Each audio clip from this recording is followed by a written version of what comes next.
ಮಹಾರಾಜರೇ, ಅಯ್ಯೋ ಬನ್ನಿ ಗುರುಗಳೇ, ಸ್ವಲ್ಪ ಕಣ್ ತೆಗೆದು ನೋಡಿ. ನೀವು ತುಂಡ್ ಮಾಡ್ಬೇಕು ಅಂತಿರೋ ದೇಹ ಹೇಗೆ ಹೆದರಿ ನಡುಕ್ತಾ ಇದೆ ಅಂತ. ನಮಗೆ ನೋಡುವ ಅವಶ್ಯಕತೆ ಇಲ್ಲ ಪಂಡಿತ ರಾಮಕೃಷ್ಣ. ಇವಾಗ ನೋಡಿ ನನ್ನ ಪ್ರಹಾರ.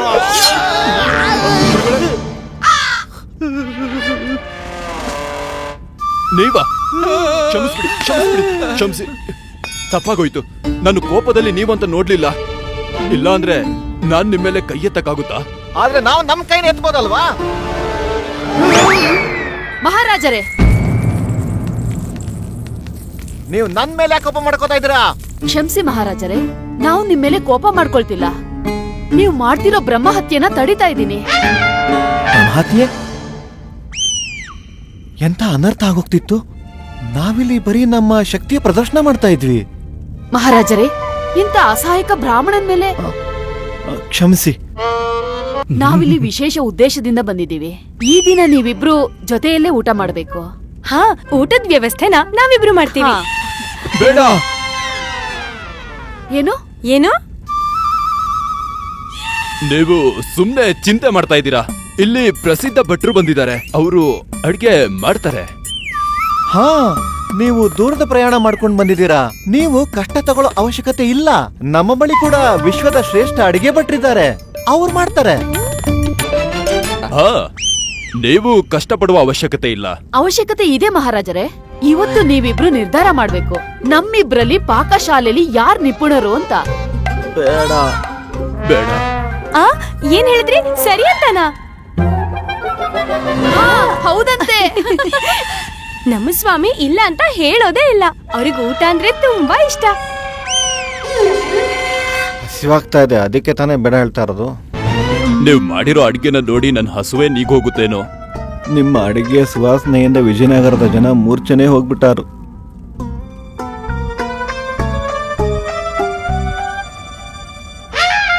ಪ್ರತಿದಿನ ನಾವು ಬಲಿದಾನವನ್ನ ನೀಡ್ತೀವಿ. ಇವತ್ತು ಇವರ ಸರದಿ. ಪ್ರತಿದಿನ ನಮ್ಮ ಜೀರ್ಣಶಕ್ತಿಯ ಪರೀಕ್ಷೆ ಆಗುತ್ತೆ. ಇವತ್ತು ಇವರ ಬಾರಿ. ನಮಗೊಪ್ಪಿಗೆ ಇದೆ, ಆದ್ರೆ ಒಂದು ಷರತ್ತಿದೆ. ಏನ್ ಷರತ್ತು? ನಮ್ಮದು ಒಂದು ಷರತ್ತಿದೆ. ಏನು? ಇವತ್ತು ನಮ್ಮ ಮಹಾರಾಣಿ ಮಾಡುವ ಅಡಿಗೆಯನ್ನ ನಾವು ಸ್ವೀಕರಿಸುವುದಿಲ್ಲ. ಅಂದ್ರೆ ನಾವು ಸ್ವೀಕರಿಸೋದಿಲ್ಲ, ನೀವು ಸ್ವೀಕರಿಸಬೇಕು ಮಹಾರಾಜರೇ. ನೀವು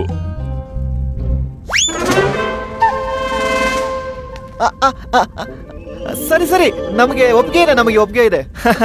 ನಮಗೂ ಒಪ್ಪಿಗೆ ಇದೆ. ಒಪ್ಪಿಗೆ ಇದೆ. ನಮ್ಮ ಯೋಚನೆ ಕೂಡ ಇದೇ ಆಗಿತ್ತು. ಹಾ, ಅರೆ ಮೊದ್ಲೇ ಯಾಕೆ ಹೇಳಿಲ್ಲ? ಅಡಿಗೆ ತಯಾರಾಗ್ತಾ ಇದ್ದಾಗೆ ನೀವು ನಮಗೆ ತಿಳಿಸಿ. ಸರಿ ಮಹಾರಾಜರೇ, ನಡಿ. ರಾಮ, ನೀನು ಯುದ್ಧ ನಿಲ್ಸೋಕ್ ಹೊರಟಿದ್ದೆ. ಈಗ ಮಹಾಯುದ್ಧ ಶುರು ಆಗುತ್ತೆ.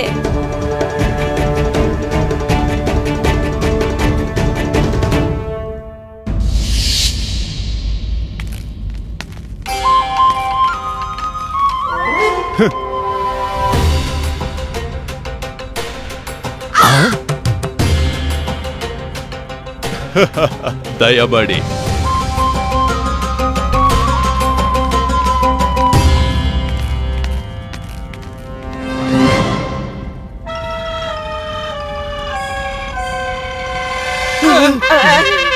ಗುರುಗಳೇ, ಆಗ್ಲೇ ಒಂದ್ಸರಿ ನಿಮ್ ಪ್ರಾಣನ ಕತ್ತಿಯಿಂದ ಕಾಪಾಡಿದೀನಿ. ಎರಡನೇ ಸರಿನೂ ಕಾಪಾಡಕ್ಕಾಗತ್ತಾ? ಎರಡನೇ ಸರಿ ಯೋಚಿಸಿ. ಮಹಾರಾಜ ಗಜಪತಿ ಮಹಾರಾಣಿ ತಿರುಮಲಂಬ ಮಾಡಿರೋ ಅಡ್ಗೆನ ತಿಂದ್ರೆ ಏನಾಗುತ್ತೆ ಅಂತ. ಏನಾಗುತ್ತೆ? ಊಟ ಮಾಡ್ತಾರೆ, ಅದಾದ್ಮೇಲೆ ದಕ್ಷಿಣ ದಿಕ್ಕಿಗೆ ಹೊಟ್ಟೆ ಹಿಡ್ಕೊಂಡು ಓಡ್ತಾರೆ. ಇಲ್ಲಿ ನೋಡಿದ್ರೆ ಯಾವ ವ್ಯವಸ್ಥೆನೂ ಇಲ್ಲ. ಆ ತರ ಖಂಡಿತ ಆಗಲ್ಲ. ಇಬ್ರು ಕತ್ತಿ ಹಿಡಿದು ನಿಲ್ತಾರೆ, ಯುದ್ಧ ನಡೆಯುತ್ತೆ. ಒಂದ್ ವೇಳೆ ಯುದ್ಧ ನಡೆದ್ರೆ ಮಾಮಾ ಮಹಾಮಂತ್ರಿ ಅವರ ಕತ್ತಿ ಯಾರ್ ಕುತ್ತಿಗೆ ಕಡೆ ಬೀಸುತ್ತೆ ಹೇಳಿ? ಯಾರ ಕಡೆ ಬೀಸುತ್ತೆ? ಕತ್ತಿ ಅಂತೂ ನಿಮ್ಮ ಕುತ್ತಿಗೆಗೆ ಬೀಸುತ್ತೆ ಗುರುಗಳೇ. ಒಂದ್ ವೇಳೆ ಅವ್ರ ಕತ್ತಿಯಿಂದ ಉಳ್ಕೊಂಡ್ರು, ಮಹಾರಾಜ ಗಜಪತಿ ಅವ್ರ ಕತ್ತಿಯಿಂದ ಹೇಗೆ ಉಳ್ಕೋತೀರಾ?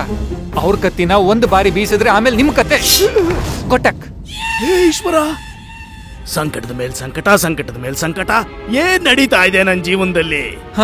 ಯಾವ ಗ್ರಹ ಇದು ನನ್ನ ಮೇಲೆ ವಕ್ರ ದೃಷ್ಟಿಯನ್ನ ಬೀರ್ತಾ ಇದೆ? ಗುರುಗಳೇ, ನಿಮ್ಮ ಮೇಲೆ ವಕ್ರ ದೃಷ್ಟಿ ಯಾರು ಆಗ್ತಿದ್ದಾರೆ ಗೊತ್ತಾ? ಇವರೇ ಅವರು ನೋಡಿ.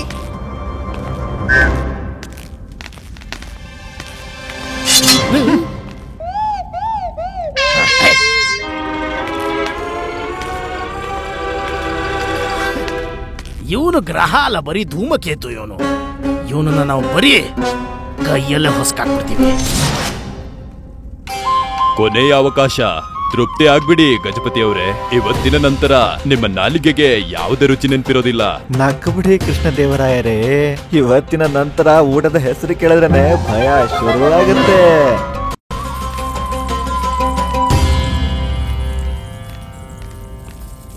ಗುರುಗಳೇ, ಊಟ ಬಂತು, ಬೇಗ ಏನಾದ್ರೂ ಮಾಡಿ ನೀವು.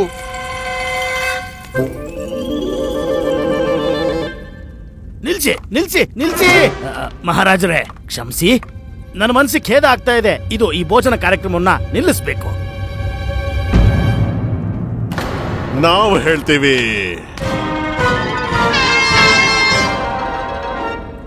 ನನ್ನ ಗಮನದ ಅನುಸಾರವಾಗಿ ಮಹಾರಾಜರೇ, ಗ್ರಹಗತಿಗಳು ಚೆನ್ನಾಗಿಲ್ಲ. ಮತ್ತೆ ಈ ರೀತಿ ಯಾವಾಗ ಆಗುತ್ತೆ ಅಂದ್ರೆ ಮಹಾರಾಜರೇ, ಯಾವ್ದಾದ್ರೂ ಒಂದು ಧೂಮಕೇತು ಗ್ರಹದ ನಡುವೆ ಬಂದು ಸಮಸ್ಯೆ ಉಂಟು ಮಾಡುತ್ತೆ.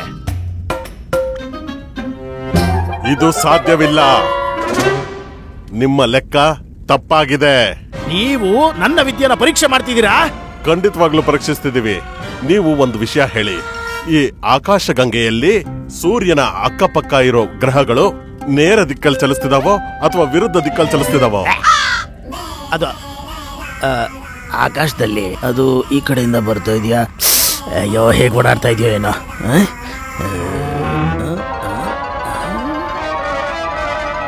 ಏನೋ ಅದು ಅಲ್ಲ, ಅದ್ರಲ್ಲಿ ಏನಿದೆ ಈಗ? ಅವು ನೇರವಾಗಿ ಓಡಾಡಿದ್ರೆ ಏನು, ವಿರುದ್ಧ ದಿಕ್ಕಲ್ಲಿ ಓಡಾಡಿದ್ರೆ ಏನು? ಅವು ಹೇಗಾದ್ರೂ ಓಡಾಡ್ಲಿ, ಅದು ಅದರಿಷ್ಟ.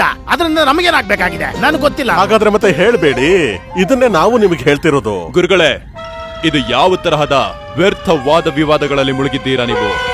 ಯಾರಿಗಾದರೂ ಆದರ ಸತ್ಕಾರವನ್ನ ಮಾಡಬೇಕಾದ್ರೆ ಗ್ರಹ ನಕ್ಷತ್ರದ ಅವಶ್ಯಕತೆ ಏನು? ನನಗೆ ಪೂರ್ಣ ವಿಶ್ವಾಸವಿದೆ, ನಮ್ಮ ಮಹಾರಾಜರಿಗೆ ನಮ್ಮ ಮಹಾರಾಣಿಯವರು ಮಾಡಿರುವ ಅಡಿಗೆ ತುಂಬಾ ಇಷ್ಟ ಆಗುತ್ತೆ. ಅವರು ಬಹಳ ಪ್ರಸನ್ನರಾಗ್ತಾರೆ. ಮಹಾರಾಣಿ ತಿರುಮಲಾಂಬ ಅವರೇ, ನೀವು ಬಂದು ಮಹಾರಾಜರವರಿಗೆ ಭೋಜನವನ್ನು ಬಡಿಸಿ. ಆಯ್ತು ಮಹಾರಾಜ್ರೆ. ಮಹಾರಾಣಿ ಪದ್ಮಾಲಯ ಅವರೇ, ನೀವು ಕೂಡ ಕೃಷ್ಣದೇವರಾಯರವರಿಗೆ ಊಟ ಬಡಿಸಿ. ಆಯ್ತು ಮಹಾರಾಜ್ರೆ. ನಿಲ್ಲಿ. ಎಲ್ಲಕ್ಕಿಂತ ಮೊದಲು ಸರ್ವಪ್ರಥಮ ಮಹಾರಾಜರಿಗೆ ಕೈಗಳನ್ನ ಸ್ವಚ್ಛ ಮಾಡಿಸಿ. ಖಂಡಿತ. ಅದ್ಭುತ, ಇವ್ರು ಎಷ್ಟು ಒಳ್ಳೆಯವರು. ನಿಜ ಹೇಳಿದೆ, ಚೆನ್ನಾಗಿ ಹಾಡ್ತಾಳೆ. ಹೋಗಿ ಹೋಗಿ, ಬೇಗ ಹೋಗಿ.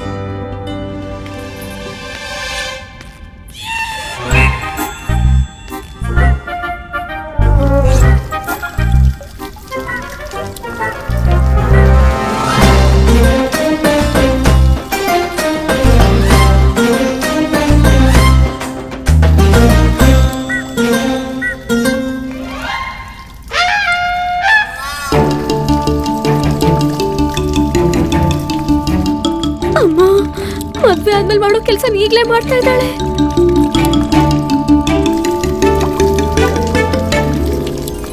ಪಂಡಿತ್ ರಾಮಕೃಷ್ಣ, ಇಲ್ಲಿ ಏನ್ ನಡೀತಾ ಇದೆ? ಯಾಕಾಗ್ತಿದೆ? ಈ ರಾಜ್ಕುಮಾರಿ ಏನ್ ಮಾಡ್ತಾ ಇದ್ದಾಳೆ? ಏನ್ ಮಾಡ್ಬಾರ್ದು ಅದನ್ನೇ. ಗುರುಗಳೇ, ಯುದ್ಧ ನಡೆಯೋ ಸಮಯ ಹತ್ರ ಬರ್ತಾ ಇದೆ ಅನ್ನಿಸ್ತಿದೆ. ಅಲ್ಲ, ನನಗೇನ್ ಅನ್ನಿಸ್ತಾ ಇದೆ ಅಂದ್ರೆ ಇಲ್ಲಿಂದ ಓಡೋಗೋ ಸಮಯ ಬಂತು ಅಂತ. ಹಾ, ನಾನು ಯುದ್ಧ ಶುರುವಾಗೋದಕ್ ಮುಂಚೆನೆ ತೆನ್ನಾಲಿಗೆ ಹೊರಟೋಗ್ತೀನಿ. ಆದ್ರೆ ನಾವು ಎಲ್ಲಿ ಹೋಗೋದು ಗುರುಗಳೇ? ನಮ್ಗಂತೂ ವಿಜಯನಗರ ಬಿಟ್ರೆ ಬೇರೆ ಜಾಗವೇ ಇಲ್ಲ. ನಮ್ದು ಅಷ್ಟೇ. ಇಲ್ಲಿ ಏನ್ ನಡೀತಾ ಇದೆ? ಇನ್ನು ಎಷ್ಟು ಅಂತ ಕೈ ಸ್ವಚ್ಛಗೊಳಿಸಬೇಕು ನಾವು? ರಾಜ್ಕುಮಾರಿ, ರಾಜ್ಕುಮಾರಿ,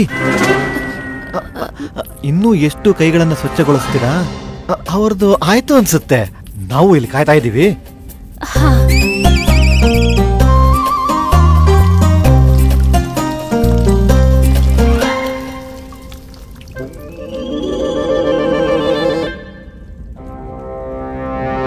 ಮಗಳೇ, ಮಗಳೇ,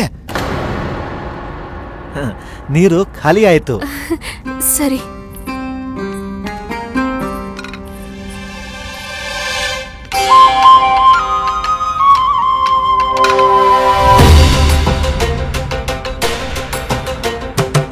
ಮಹಾರಾಜ್ರೆ, ನೀವೀಗ ಊಟ ಶುರು ಮಾಡಿ. ಆಗಬಹುದು.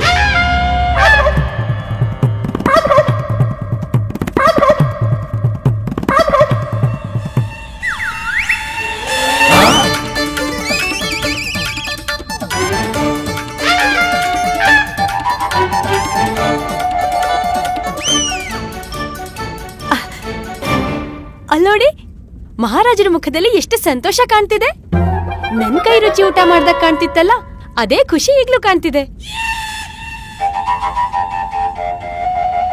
ನನಗನ್ನಿಸ್ತಿದೆ ನೀವು ಕೂಡ ನನ್ ಥರಾನೇ ಸ್ವಾದಿಷ್ಟವಾದ ಅಡ್ಗೆ ಮಾಡ್ತೀರಾ ಅಂತ. ನನ್ಗೂ ಅನ್ನಿಸ್ತಿದೆ ನೀವು ನನ್ನ ಹಾಗೆ ಭೋಜನ ಸಿದ್ಧ ಮಾಡೋದ್ರಲ್ಲಿ ನಿಪುಣರು ಅಂತ. ನೋಡಿ, ಮಹಾರಾಜರ ಮುಖದಲ್ಲಿ ಸಂತೋಷ ಕಾಣಿಸ್ತಿದೆ. ನಾನ್ ಮಾಡಿದ ಅಡ್ಗೆ ಊಟ ಮಾಡಿದಾಗ ಹೇಗನ್ಸುತ್ತೋ ಹಾಗೆ. ಮಹಾರಾಜರೇ, ಊಟ ರುಚಿಯಾಗಿದೆಯಾ? ಈ ಊಟ ಅದ್ಲು ಬದ್ಲು ಆಗಿಲ್ಲ ತಾನೆ? ಮಹಾರಾಜರೇ, ನಿಮ್ ಹತ್ರ ಬೇವಿನ ಚಟ್ನಿ, ಜೋಳದ ಪೊಂಗಲ್, ಕೊತ್ತಂಬರಿ ಪಾಯಸ, ತೊಗರಿಬೇಳೆ ಹಿಟ್ಟಿನ ಪೂರಿ ಬಂದಿದೆ ಅಲ್ವಾ? ಬಂದಿದೆ ಬಂದಿದೆ. ಮತ್ತೆ ಮಹಾರಾಜರೇ, ನಿಮ್ ಹತ್ರ ಆಗ್ಲಿಕಾಯಿ, ಉಪ್ಪಿನಕಾಯಿ, ಗೋಧಿ ಪಲಾವ್, ಮತ್ತೆ ರಾಗಿ ಉಂಡೆ, ಕಡ್ಲೆ ಹಿಟ್ಟಿನ ರೊಟ್ಟಿ ಇದೆ ಅಲ್ವಾ? ಹೌದು, ನಮಗೆ ಬಂದಿದೆ. ಅದರರ್ಥ ಸರಿಯಾದ ಊಟನೇ ನಿಮ್ಮಿಬ್ರಿಗೂ ತಲುಪಿದೆ ಅಂತ.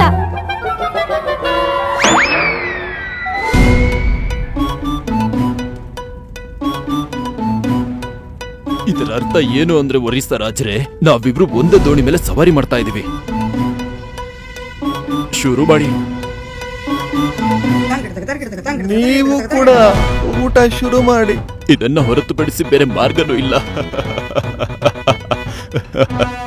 ಬನ್ನಿ.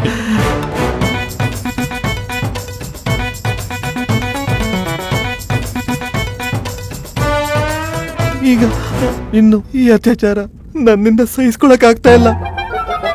ಎಷ್ಟು ಸ್ವೀಕರಿಸಲು ಸಾಧ್ಯವೋ ಅಷ್ಟು ಸ್ವೀಕರಿಸಿ. ಇದರ ನಂತರ ನಾವಿಬ್ರು ಪಲಾಯನಗೊಂಡು ಬಿಡೋಣ ಕಾಡಿನ ಕಡೆಗೆ. ಅದೇ ಮಾಡ್ಬೇಕಾಗತ್ತೆ. ಇಬ್ರು ಸಂತೋಷವಾಗಿದ್ದಾರೆ. ಅದರರ್ಥ ಇಬ್ರಿಗೂ ಊಟ ತುಂಬಾ ಇಷ್ಟ ಆಗಿದೆ.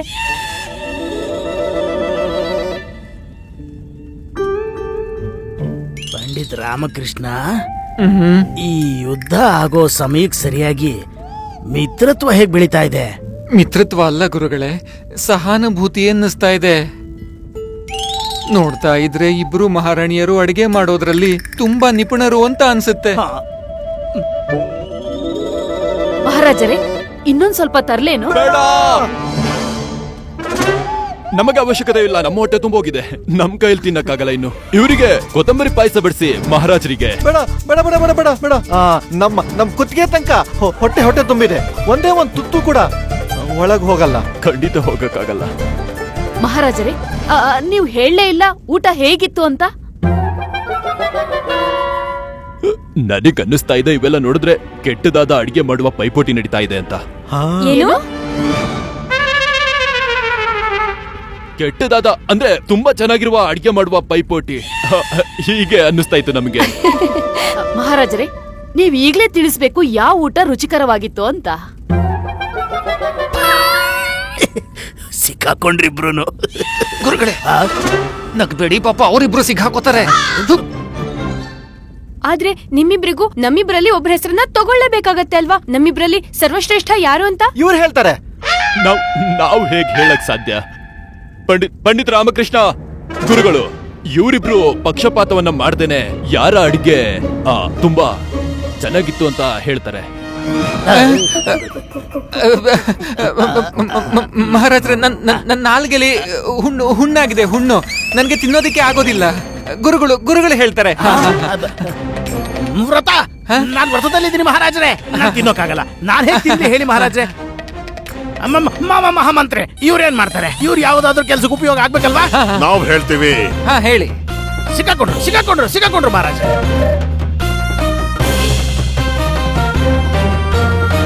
ನೋಡಿ ಮಹಾರಾಜ್ರೆ, ನೀವು ಹೇಳಲೇಬೇಕು ನಮ್ಮಿಬ್ರಲ್ಲಿ ವಿಜೇತ್ರ ಯಾರು ಅಂತ. ಹೌದು, ನೀವು ಹೇಳಲೇಬೇಕಾಗತ್ತೆ.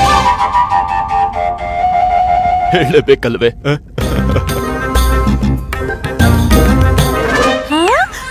ನೋಡಿದ್ರ, ನಮ್ಮ ಸ್ವಾಮಿಗೆ ನಾನ್ ಕೈಯಾರೆ ಮಾಡಿರೋ ಅಡ್ಗೆ ಅಂದ್ರೆ ತುಂಬಾ ಇಷ್ಟ. ನಾವ್ ಇಷ್ಟರಲ್ಲೇ ತೃಪ್ತಿಯಾಗಿದ್ದೀವಿ. ನೋಡಿದ್ರ, ನಮ್ಮಿಬ್ರು ಕಲೆನೂ ಒಂದೇ, ಗುಣ ಮತ್ತೆ ವಿಚಾರನೂ ಒಂದೇ, ಹಾಗೂ ಭೋಜನ ಕೂಡ. ನಿಸ್ಸಂದೇಹವಾಗಿ. ನಿಸ್ಸಂದೇಹ. ಧನ್ಯವಾದಗಳು ತಾಯಿ, ಧನ್ಯವಾದಗಳು.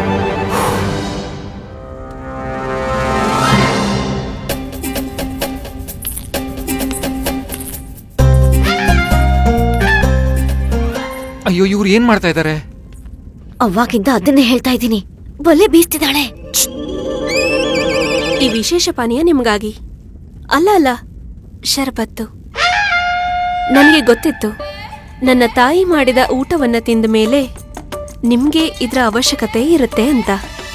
ಇದರಿಂದ ರುಚಿ ಹೆಚ್ಚಾಗುತ್ತೆ, ತಿಂದಿರೋದು ಜೀರ್ಣ ಆಗತ್ತೆ. ಹೌದಾ? ಆಗ್ಲಿ, ತಗೊಳ್ಳಿ. ಕೊಡಿ.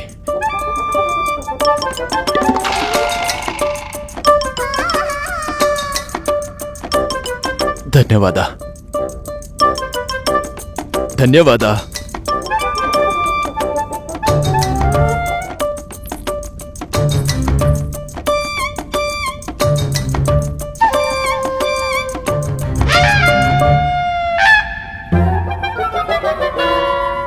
ನನ್ನ ಪ್ರಕಾರ ಈ ಶರ್ಬತ್ತನ್ನ ನಾವು ಇಬ್ರು ಹಂಚ್ಕೋಬೇಕು. ಖಂಡಿತ ಇದರ ಅವಶ್ಯಕತೆ ನಿಮಗೂ ಇರಬೇಕು. ರೋಗಿ ಬಯಸಿದ್ದು ವೈದ್ಯ ಹೇಳಿದ್ದು ಎಲ್ಲ ಒಂದೇ.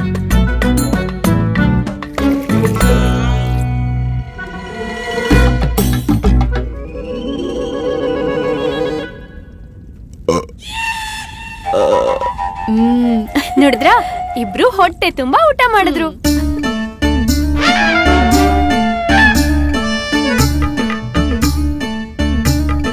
ಧನ್ಯವಾದ. ನಮ್ಮನ್ನೇನೋ ತಡೆದ್ಬಿಟ್ಟೆ, ಆದ್ರೆ ಇಲ್ಲಿ ಮುಂದೆ ನಡೆಯೋದನ್ನ ಹೇಗ್ ತಡೀತೀಯಾ?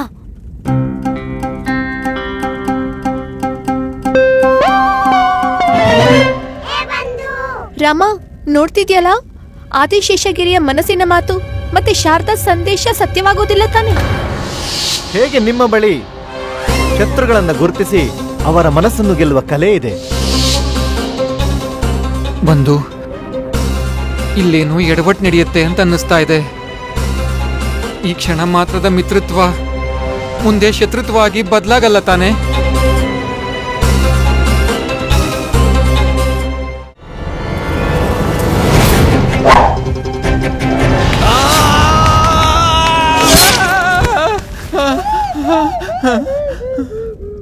ಈ ಅರ್ಧರಾತ್ರಿಯಲ್ಲಿ ಆಲಾಪ ಯಾಕೆ ಹಾಡ್ತಾ ಇದ್ದಾನೆ?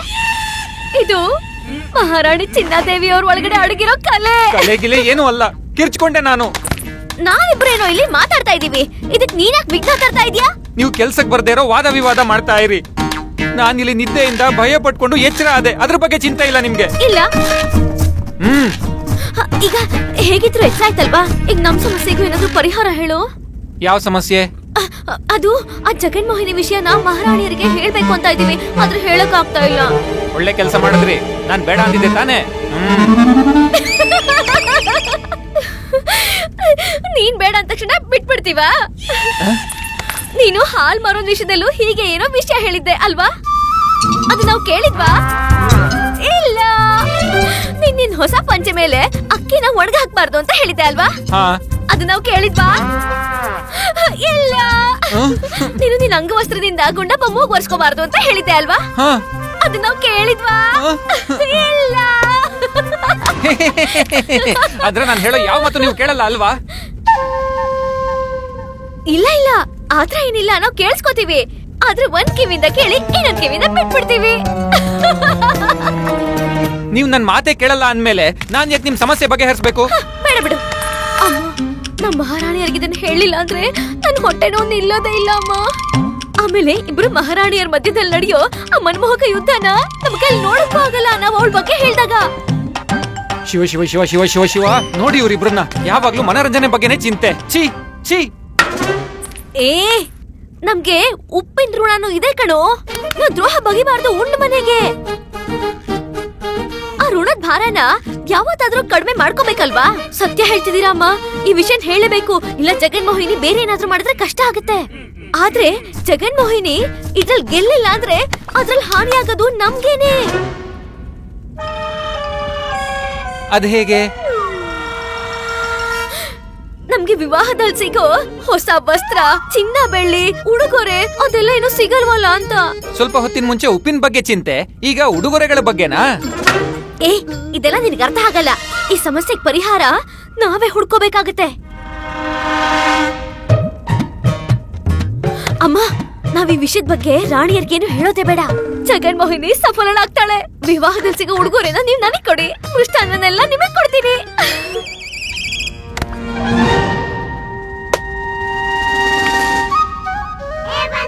ರಾಮ, ಇದನ್ನೆಲ್ಲ ನೀನ್ ನಂಬ್ಕೋಬೇಡ, ನೀನೇ ಏನಾದ್ರೂ ಉಪಾಯ ಮಾಡು. ಹೌದು ಬಂಧು, ನಾನು ಆದಷ್ಟು ಬೇಗ ಮಹಾರಾಜರನ್ನ ಅರಮನೆ ಕರ್ಕೊಂಡು ಹೋಗ್ಬೇಕು.